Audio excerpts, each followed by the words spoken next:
Contract of agency کا ایک اہم ایشو یہ ہے کہ کیا ایجنسی ہونے کے بعد کوئی ایک پارٹی یونیلیٹرلی یک طرفہ طور پر اس کانٹریکٹ کو ریووک کر سکتی ہے یا نہیں، یا دوسرے الفاظ میں کہ is agency a binding and non terminable contract اور it is a non binding contract and it can be unilaterally terminated.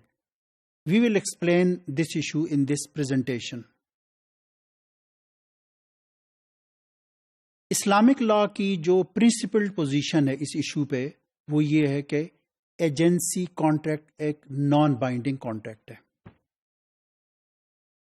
Islamic financial jurisprudence میں کانٹریکٹس کو مختلف حیثیتوں سے کلاسیفائی کیا گیا ہے. ان میں ایک کلاسیفیکیشن بائنڈنگ اور نان بائنڈنگ ٹرانزیکشنز کی ہے. مسلم جورس یہ کہتے ہیں کہ کچھ ایسے کانٹریکٹس ہیں جو بائی دیئر ویری نیچر وہ فلیکسیبل کانٹریکٹس ہیں اور کوئی ایک پارٹی یونیلیٹرلی اس کانٹریکٹ کو ریووک کر سکتی ہے.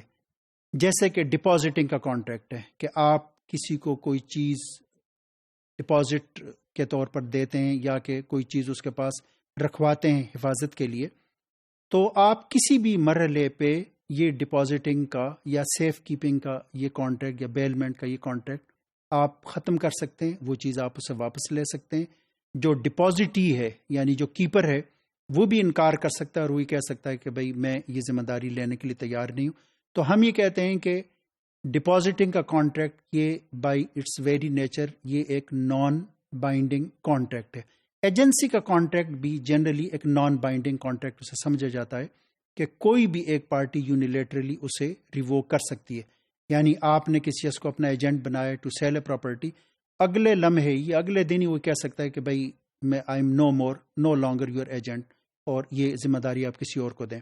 اسی طریقے سے خود پرنسپل یہ کہہ سکتا ہے کہ بھائی میں نے تمہیں یہ ذمہ داری دی تھی تو مطلب میں اسے وڈرا کرتا ہوں اور you are no longer my agent. تو اس طریقے سے ہم یہ کہہ سکتے ہیں کہ یہ ان پرنسپل ایک نان بائنڈنگ کانٹریکٹ ہے، لیکن بعض صورتوں میں جو ایجنسی کانٹریکٹ ہے وہ بائنڈنگ بھی ہو جاتا ہے. ایجنسی کانٹریکٹ اس صورت میں بائنڈنگ ہوتا ہے کہ جب کہ جو right of agent is attached with the agency.